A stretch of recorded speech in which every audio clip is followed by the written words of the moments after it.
Muy buenas tardes, queridos amigos. Bienvenidos a Vladimir a la Una. Nuestro invitado de hoy, Eduardo Fernández. Mucho gusto, Vladimir, muy agradecido por tu invitación. Gracias a ti por venir. Bueno, hoy es un día importante para ti como socialcristiano porque se cumplen 74 años de la fundación de COPEI. Así es. Si bien tú no eres militante de COPEI, pues eres una referencia de la democracia cristiana, sí. En Venezuela. Así Claro. es. Muy agradecido, considero que es una deferencia tuya muy estimable el haberme invitado en esta fecha. Ojalá este sea un año bueno, un año de cambio. Ojalá que incluso lográramos al final del año estar celebrando que tenemos un nuevo gobierno, que tenemos una nueva Asamblea Nacional, que tenemos un nuevo Tribunal Supremo de Justicia, que tenemos orden institucional. Sí, 74 años se dicen rápido, pero ha sido una larga historia de importantes servicios que le ha prestado la democracia cristiana a Venezuela. Quiero aprovechar, por cierto, para felicitar también a todos los dirigentes, a todos los militantes, a todos los simpatizantes, a los que fueron, a los que son y a los que eventualmente van a ser, porque yo estoy convencido de que el pensamiento demócrata cristiano tiene más futuro que pasado. ¿Cuáles son las grandes aportaciones, las grandes contribuciones que COPEI le dio a Venezuela a lo largo de los años? De eso también se puede hablar, por supuesto, debemos hablarlo. Y yo siento que hay 3 o 4 cosas que me gustaría destacar. En primer lugar, la contribución de COPEI a los 40 años de democracia en Venezuela. El mejor tiempo de la Venezuela independiente. 40 años de estabilidad institucional, de estabilidad democrática. Durante esos 40 años no hubo que si 2 congresos, que si 2 presidentes, que si 3 con tribunales supremos de justicia, que no sé cuántos jefes del Ministerio Público fiscales. Haber contribuido a que Venezuela, que tiene una historia tan accidentada durante todo el siglo XIX y buena parte del siglo XX, hubiera logrado 40 años de estabilidad institucional, a mí me parece que es una cosa muy importante.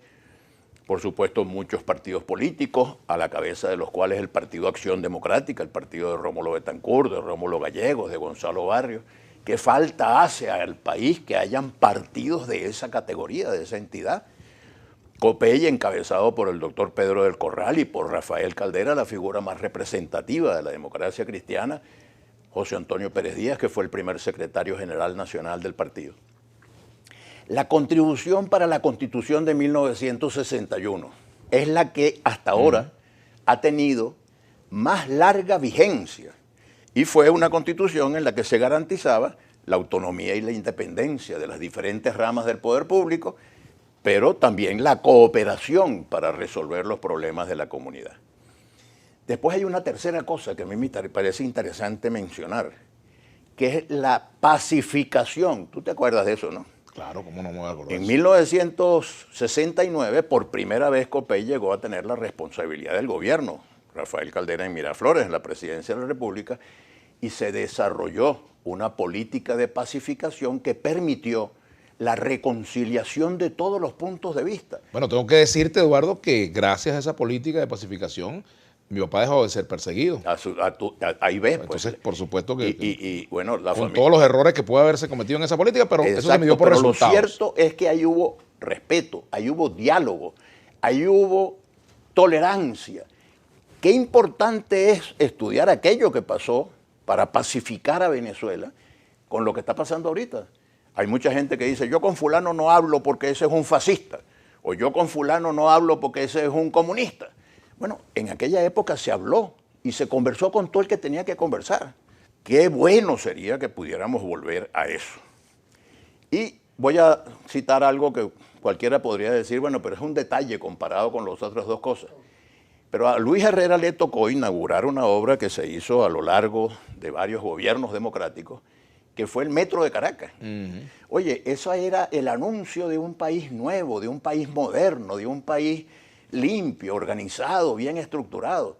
Qué contraste tan grande con aquel metro que se inauguró en aquellos años y lo que es el metro hoy, que es una violación del respeto a la dignidad de la persona humana. Allí hay mucha tela que cortar, porque si tú comparas situaciones que se viven ahora con situaciones que en el pasado se cuestionaban, pues evidentemente están pasando cosas muy terribles en Venezuela. Ese es un debate que quizás no se va a agotar, Pero si algo hay que rescatar, creo que es importante, es la capacidad de hacer la política. Cuando en el Parlamento tú veías debates donde estaban toda la fuerza, ¿no? Incluso, algo muy importante que ahorita no tenemos, la representación proporcional de las minorías. Y no es porque la Constitución del 99 no la tenga. Sino porque no se aplica. Sí. Como tampoco la Constitución del 99 carece de previsiones para garantizar el equilibrio de poderes. Efectivamente, hay un artículo en la Constitución de 1999 que también estaba en la Constitución de 1961, porque al final se parecen bastante. Claro. Solo que la del 99 desarrolló el tema de los derechos humanos muy y de la participación minuciosamente. Pero hay un artículo que dice, en la Constitución de 1999, el Estado venezolano garantiza la autonomía y la independencia de las ramas del poder público. Ellas deben colaborar entre sí a los fines de conseguir el bien común.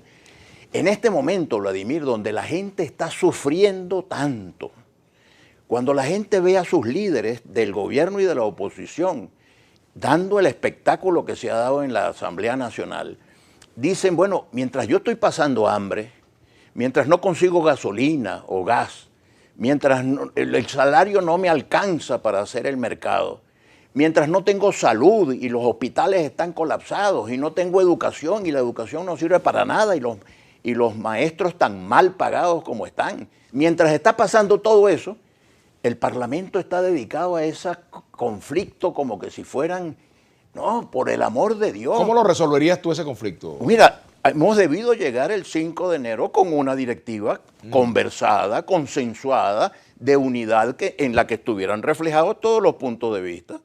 Y se hubiera aprobado, ojalá se hubiera aprobado por unanimidad.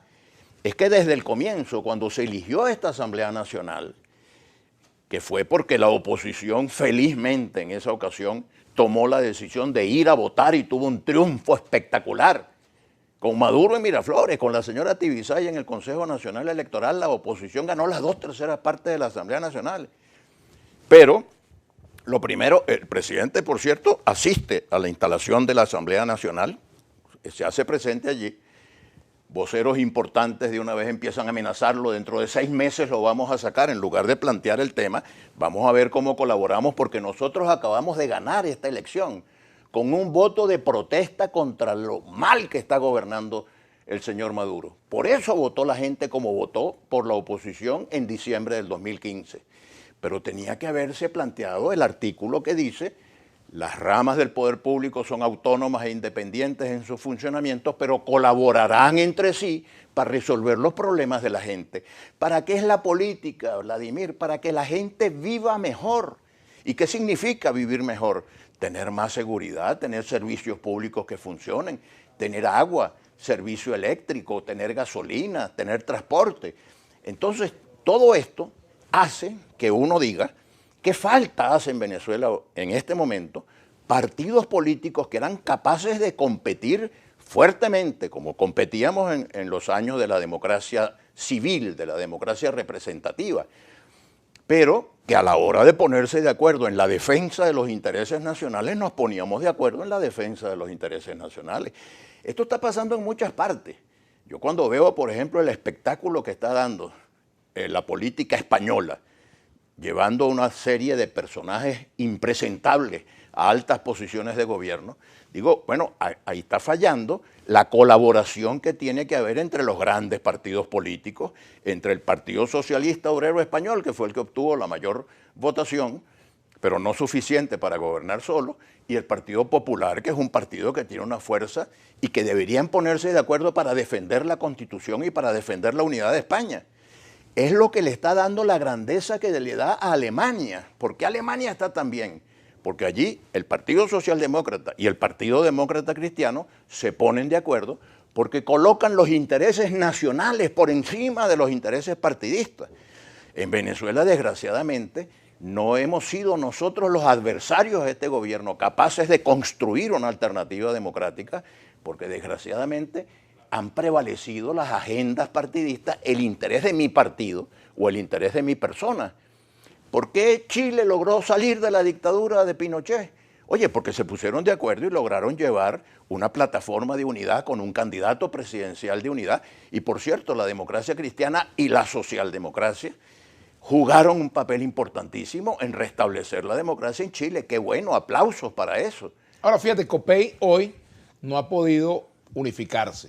Tiene un conflicto, incluso se judicializó ese conflicto, sigue de alguna manera judicializado. Yo no sé si tú estás de acuerdo con que eso haya ocurrido así.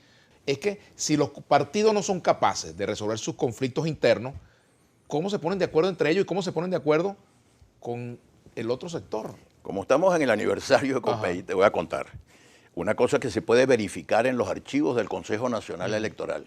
Copey fue un partido que creció y creció y creció desde el año 1946, hace 74 años, cuando se fundó en la Plaza de la Candelaria de Caracas, hasta el año de 1993, 92.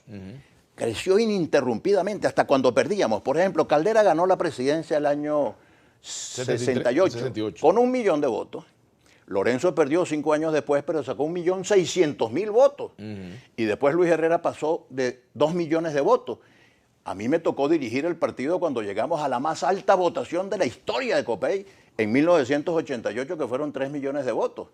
Pero unos años después hubo las elecciones de gobernadores que propuso Copey en el Parlamento, elección popular de los gobernadores, y Copey ganó 12 gobernaciones. Gobernaciones tan importantes como Carabobo, como Miranda, Falcón, como el etcétera. Zulia, Claro. como el Táchira, Mérida, Nueva Esparta, del Tamacuro, Guárico, Barinas. Ganamos un montón de gobernaciones. 3 pecados terribles vienen después. Un pecado de división. En 1993 cogimos para abajo. ¿Por qué? Porque se dividió el electorado demócrata cristiano en 2 candidaturas, la candidatura de Caldera por un lado y la candidatura de Osvaldo Álvarez por otro lado. Se dividió y bajamos de 3 millones de votos a 1.300.000 votos que sacamos. Pero después, además, un pecado de pragmatismo. Se inventó la candidatura de la señora Irene Sáez y eso hizo que Copey prácticamente desapareciera de la faz de la tierra. Pero un pecado imperdonable es haber llevado a los tribunales de justicia los conflictos internos del partido. Bueno, eso fue un desastre. Eso es un error inexcusable. El liderazgo de Guaidó, ¿qué le aplaudes? ¿Qué le cuestionas? ¿Qué vigencia tiene el llamado mantra de los 3 pasos? Mira, ¿Qué esperas de Guaidó lo en que este yo tiempo? quisiera es que la oposición pudiera dar un paso cualitativo hacia arriba y convertirse en, más que oposición, alternativa democrática. De modo que la gente viera, vamos a salir de estos que lo están haciendo muy mal y vamos a tener claridad en qué es lo que viene, qué es lo que vamos a tener hacia el futuro. La alternativa democrática supone, en primer lugar, amplitud. Yo a veces el G4 lo veo como una estructura que desearía ser G3 o G2 o G1, en lugar de ser G5, G6, G7. Es decir, abrirse a un diálogo con sectores más amplios de la vida nacional. Y fíjate, es la G de Guaidó. Es Porque es la encabeza. Bueno, eso es un detalle, pero en todo caso, una política de mucha mayor inclusión, de mucha mayor amplitud. Y luego, no encerrarse en posiciones dogmáticas, porque si tú dices, vamos a unas elecciones libres, pero lo primero es que tiene que salir el señor que está en Miraflores, tú tienes con qué sacarlo, tú tienes armas, tú tienes ejército venezolano, está dispuesto a acompañarte para sacarlo por la fuerza, o ejército internacional. Parece que ninguna de las dos opciones funciona y además son absolutamente indeseables las dos. Entonces, tú tienes que negociar. Veo con satisfacción que el Departamento de Estado mismo está hablando de la necesidad de encontrar una solución negociada. Solución negociada lo hicieron los chilenos, solución negociada lo hicieron los polacos, solución negociada lo hizo Mandela en Sudáfrica. Oye, vale, vamos a ponernos de acuerdo para lograr una solución inteligente que permita superar esta crisis. ¿Tiene sentido la llamada mesita de diálogo nacional? Mira, todo esfuerzo que se haga a favor del diálogo, todo esfuerzo que se haga para evitar la violencia. Yo Vladimir, aborrezco la violencia. Yo he estudiado mucho historia de Venezuela. Alguna vez fui profesor de historia de Venezuela y este país ha sufrido mucho a lo largo de estos años por la violencia. Y sufrió mucho recientemente también con la violencia de los años 60. Yo no quiero más violencia. Yo quiero inteligencia. Yo quiero que la gente resuelva, que nosotros los venezolanos resolvamos nuestros problemas con dos cosas: inteligencia y patriotismo. Inteligencia para entender la magnitud del problema y patriotismo para compartir el sufrimiento de los venezolanos. Los venezolanos lo que quieren ver a sus políticos ponerse de acuerdo para resolver sus problemas. ¿Por qué las encuestas reflejan que ningún partido político en Venezuela llega ni siquiera al 5% de aceptación en las encuestas? Porque la gente siente que los políticos van por un lado y el país va por otro lado. Necesitamos un movimiento político de inclusión, de integración, de civilidad, de búsqueda razonable de la solución a la economía. Hay que acabar con la inflación. Vladimir, es insólito que este proceso inflacionario no solamente ha durado tanto tiempo, sino que todavía cuando el presidente anuncia aumentos del salario mínimo, lo que produce es que el aumento es así y el aumento de los precios, entonces, porque eso justifica que todo el mundo levante los precios y aumentan los precios de todos los productos. ¿Cuánto vale una harina pan? ¿Cuánto vale un kilo de carne, un kilo de queso o un saco de arroz? Es decir, el salario mínimo, el salario integral está en 400.000, un poco más de 400.000 bolívares. ¿Qué se hace en Venezuela? Eso equivale a menos de $5. ¿Qué se hace en Venezuela con ese salario mínimo? Y la gente desearía que sus políticos, en lugar de estar en esa peleadera, que tienen 20 años en esa peleadera, estuvieran trabajando para resolver los problemas económicos y los problemas sociales. Diagnósticos, ok, ahora acciones. Pasos concretos que tú sugerirías, Eduardo. Es construir un gran movimiento que no solamente sea oposición, sino que sea alternativa de gobierno, con ideas claras de qué es lo que hay que hacer. Primero, para superar. ¿Con el G4, sin el G4? No, con inclusión. Con Fermín, Falcón, Timoteo, María Corina Machado, etcétera. Y mucha gente del sector empresarial y mucha gente del sector académico, del sector universitario. Vladimir, no es solamente los líderes políticos, no son los nombres consagrados en el debate político. Al contrario, creo que esos están bastante cuestionados porque son muchos años sin aportar soluciones. Entonces me parece que lo que interesa en este momento es un gran movimiento de unidad nacional, ojalá inspirado en los valores del humanismo cristiano, que es lo que estamos hablando, pero en todo caso inspirado en los valores del humanismo democrático.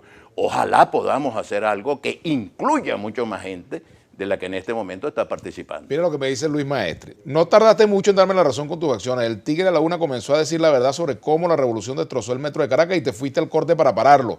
Y el Tigre aceptó el regaño y dijo que cambiaras el tema. Y dejó que cambiaras el tema. Señores, cuando tenemos que hacer pausa la hacemos. Claro. Pero se habló del metro y por supuesto que... Claro, y lo del metro lo vuelvo a decir. Pero bueno, oye, qué bueno el metro durante la República Civil y qué malo el metro en este momento. La situación del metro en este momento es una violación de la dignidad de la persona humana. Lo que ocurre en el metro es simplemente espantoso. Y en cambio, antes teníamos un metro de primer mundo, durante la República Civil, como teníamos instituciones de primer mundo. Pero yo no tengo nostalgia de pasado, Vladimir. Yo lo que creo que es importante es el futuro, construir el futuro para las nuevas generaciones sobre la base de estos 5 cambios que yo propongo. Me dice aquí Lurua Salud. Buenas tardes, saludos. ¿Es posible que los diputados puedan revocar a Luis Parra? Dicen. También podrían hacerlo, si se reúnen todos, pueden tomar las decisiones disciplinarias que les parezca conveniente. Pero lo importante es que se reúna la corporación, la institución, con solemnidad, con seriedad y tomen las decisiones que correspondan. Luis Alonso Alvarado, saludos al doctor Fernández. Si él hubiese sido presidente en vez del doctor Caldera, ¿habría firmado el indulto a Chávez? Mira, yo creo que ahí tenía que haber una medida de disciplina que restableciera el respeto a la institución, a la Constitución Nacional. Cuando yo salí el 4 de febrero a defender la Constitución, creo que estaba cumpliendo mi deber, defender la Constitución. Los hechos me han dado la razón. Lo que vino después ha sido simplemente un desastre que lo estamos lamentando todos los venezolanos. Ajá.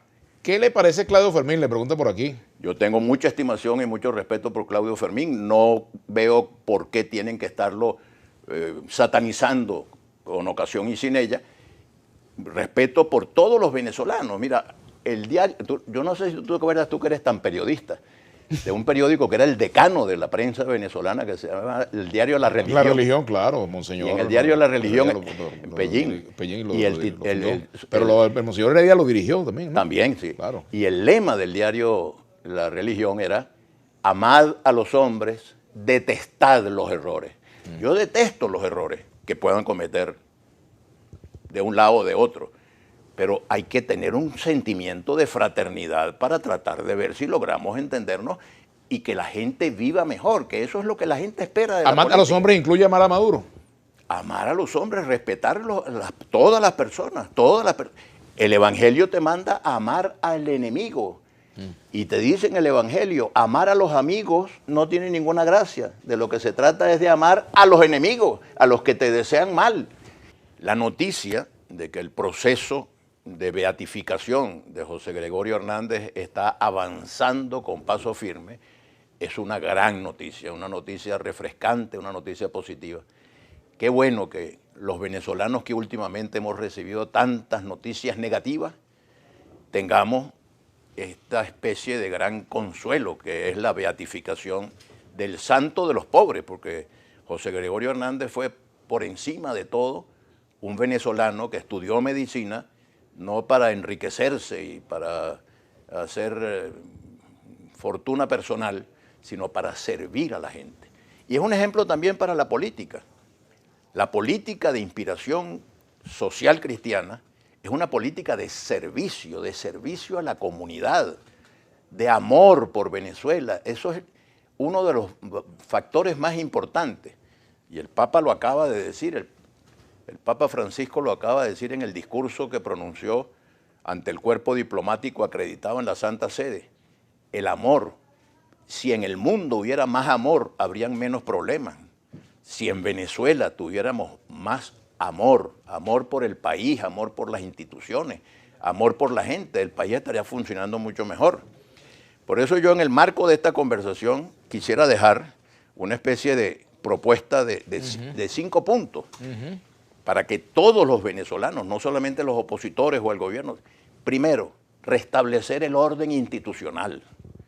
Este caos institucional que tenemos con 2 ciudadanos que alegan ser presidentes de la República, 2 o 3 asambleas que alegan ser la representación del Poder Legislativo, 2 o 3 tribunales supremos de justicia, 2 fiscales generales del Ministerio Público. Esto no puede ser.